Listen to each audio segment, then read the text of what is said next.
گلخان نصیر میرا چاچا ہے، میرے والد صاحب کے چھوٹے بھائی ہیں۔ میرے والد صاحب ان سے بڑا۔ سب سے بڑا مشغلہ اس کا جو میں نے دیکھا لکھائی اور پڑھائی کا تھا، لکھنے اور پڑھنے کا۔ گلخان کو جاننے کے لیے، گلخان کو سمجھنے کے لیے عقل چاہیے۔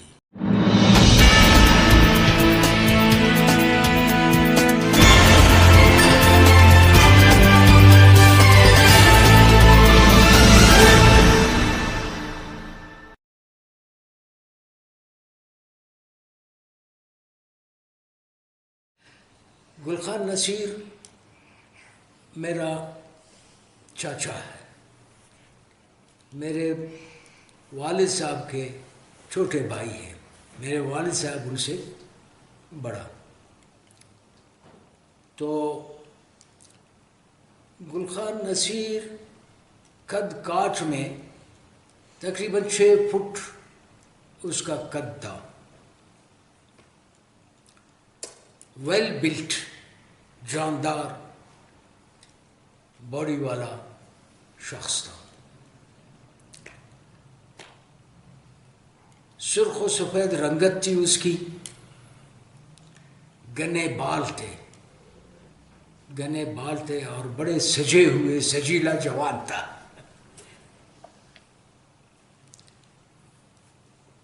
تو گلخان نصیر جو ہے نا، اخلاقاً خوش اخلاق تھے، خوش لسان بھی تھے۔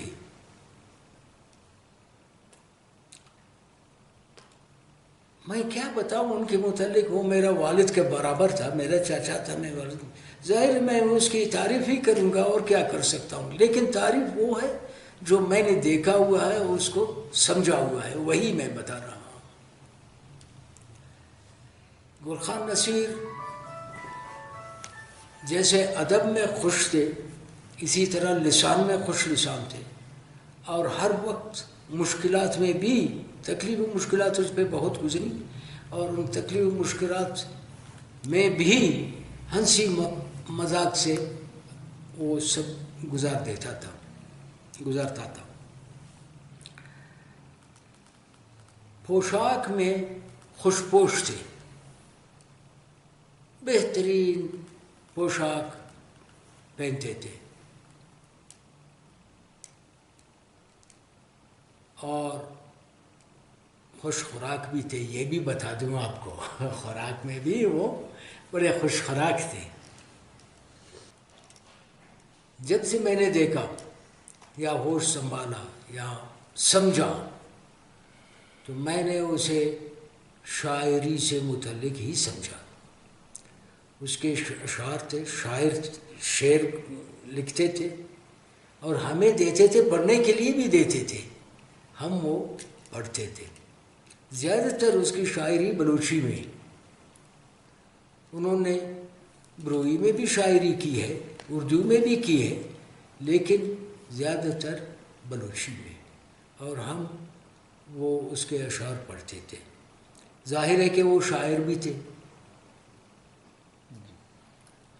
اور دوسری بات یہ ہے کہ اسی زمانے میں انہوں نے تاریخ بلوچستان بھی لکھی، اور وہ بندہ جو دیہات میں رہتا ہو، دیہات بھی وہ دیہات جو صرف میں کیا کہہ سکتا ہوں، شہری دیہات نہیں تھے، لیکن دیہاتی آپ کہہ سکتے ہیں، اس کو گاؤں کہہ سکتے ہیں۔ ایک گاؤں کا بندہ اگر اتنی تعلیم حاصل کرے تو یہ بہت بڑی بات تھی اس وقت کے زمانے میں۔ یہ اس کی ہمت، اور کہ انہوں نے تعلیم حاصل کی۔ کوئٹہ میں انہوں نے اس زمانے میں نہ کسی کو گھر تھا، نہ ہار نہ ہوار، کچھ بھی نہیں تھا کوئٹہ میں، اور گاؤں سے اٹھ کے کوئٹہ میں آ جائے اور تعلیم حاصل کرے۔ سن ریمن ہائی اسکول میں انہوں نے تعلیم حاصل کی، میٹرک کیا، پھر اسی تعلیمی شوق نے، ذوق نے انہیں یہاں سے اٹھا کے لاہور پہنچا دیا۔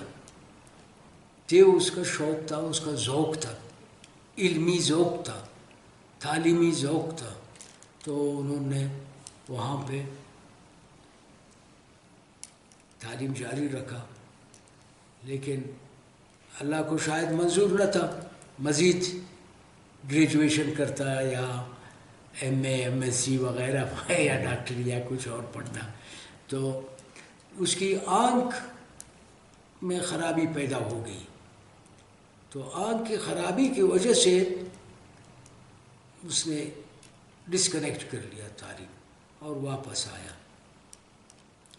تو اس وجہ سے وہ شاید مزید آگے نہ جا سکا۔ لیکن میرے خیال میں جو تعلیم انہوں نے حاصل کی اس زمانے کے مطابق اچھی تعلیم تھی ایک دیہاتی کے لیے۔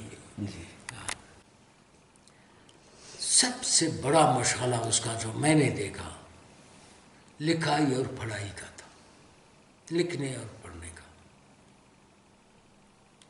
سب سے بڑا مشغلہ۔ صبح کو جب اٹھتا، چائے ناشتہ وغیرہ کرنے کے بعد بیٹھک میں آ کے بیٹھ جاتا اپنے بیٹھک میں، تو میز اور کرسی لگی ہوئی تھی، اسی کتابیں پڑھی ہوئی تھی، وہ پڑھتا اور لکھتا، گھوڑ سواری بھی کرتا تھا، گھوڑا بھی تھا۔ مجھے اس کا ایک چھوٹا سا وہ آ رہا ہے گھوڑ سواری سے متعلق، بلوچی میں اس نے کہا تھا ایک شعر، جس گھوڑی پہ وہ سوار ہو کے بازار گیا تھا واپس سمندے گپت واگارا، سمند گھوڑے کا وہ نسل ہے، سمند کہتے ہیں اس کو، پریری منش بازارا سمندے گپت واگارا سمند کو تھرڈ ویلگارا سرا شوریں تراوارا۔ یہ اس کی یعنی گھوڑے سے متعلق اس کی وہ ہے، اس کا اپنا گھوڑا تھا۔ اور دوسری بات یہ ہے کہ شکار کا بھی شوقین تھا، لیکن وقت کم تھا ان کے ساتھ شکار کے متعلق۔ میں بہت زیادہ تعریف نہیں کرتا، لیکن اس کے خاندان میں سب شکاری تھے، اس کے بھائی وغیرہ سارے شکاری تھے، اس کا بھی شوق تھا، شکار پہ جاتا تھا، شکار بھی کھیلتا تھا، یہ اس کے مشغلے تھے۔ اور بلکہ میں نے دیکھا تو نہیں، لیکن میں نے سنا کہ وہ باکسنگ بھی کرتا تھا، اپنے کالج کے دور میں انہیں باکسنگ سیکھا تھا، تو یہ بھی اس کے مشغلے میں تھا۔ ہم جو بچے تھے ہمارے ساتھ بڑے شفقت سے پیش آتے تھے، اور میں نے کبھی نہیں دیکھا کہ وہ کبھی غصے میں کسی کو کوئی بری بات کہے، یہ میں نے نہیں دیکھا، اس میں بری بات اس کی زبان سے میں نے نہیں سنی کسی سے متعلق بھی۔ جب وہ سیاست میں تھے بھی برا نہیں کہتے تھے، جب وہ جیلوں میں تکلیف و زندان میں زندگی گزارتے تھے وہ بھی کسی کو برا نہیں کہتے تھے، بڑے شستہ شائستہ اور بڑا مہذب قسم کا آدمی تھا۔ اور میں یہ بھی کہہ دوں کہ وہ اس پسماندہ علاقے میں، اس پسماندہ دور میں وہ بڑا پروگریسو انسان تھا، ترقی پسند تھا، ترقی چاہتا تھا اپنے لوگوں کے لیے، وہ چاہتا تھا لوگ ترقی کریں، لوگ تعلیم حاصل کریں، لوگ جو ہے نا اس دنیا کے چلن کے ساتھ اچھی طرح سے چل سکیں۔ یہ پسماندگی ہماری پسماندگی کی بنیاد ہے، اور ساری اس کی دولت یہی انہی باتوں میں تھی۔ میرے بھائی، بہت دکھ سہے گل خان نے، بڑی جیلیں کاٹی گل خان نے، اور مالی مشکلات میں بھی وقت گزارا انہوں نے اپنا، سب کچھ۔ آخر میں ان کو بلوچستان کی گورنمنٹ مل گئی، بلوچستان صوبہ بن گیا ان کی محنتوں سے۔ اس محنت میں گل خان نصیر نہ صرف اراول دستے میں تھا بلکہ خود ہی اراول تھا، پائنیئر تھا وہ صوبے کے جو ہے نا بحالی کے۔ جب صوبہ بن گیا تو الیکشنوں میں ان کی پارٹی نیشنل عوامی پارٹی اکثریت میں اسمبلی، بلوچستان اسمبلی میں آئی، اور ان کو وزارت تعلیم، خاص کر وزارت تعلیم، دوسری وزارتوں کو اب چھوڑ کے تعلیم کی وزارت ان کو مل گئی۔ وہ اس لیے کہ اس کا تعلق ہی تعلیم سے تھا، اس لیے کہ ادب سے تھا ان کا تعلق۔ تو اپنے مختصر دور میں، بہت ہی مختصر دور میں 9 مہینے کی وزارت کوئی بڑی بات نہیں ہے، بہت چھوٹی بات ہے، اور اس 9 مہینے کے عمر میں وزارت کے انہوں نے اچھے خاصے کام کیے۔ کوئی مانے نہ مانے الگ سی بات ہے، لیکن ان کی محنتوں سے۔ سب سے بڑی بات یہ کہ بولار یونیورسٹی بھی انہی کی محنتوں سے، بولا میڈیکل کالج اب تو یونیورسٹی بن گیا، بولا میڈیکل کالج، اور آج سینکڑوں ڈاکٹر سالانہ فارغ بی ایم سی سے فارغ ہو کے خدمت خلق کر رہے ہیں۔ یہ بہت بڑی بات ہے۔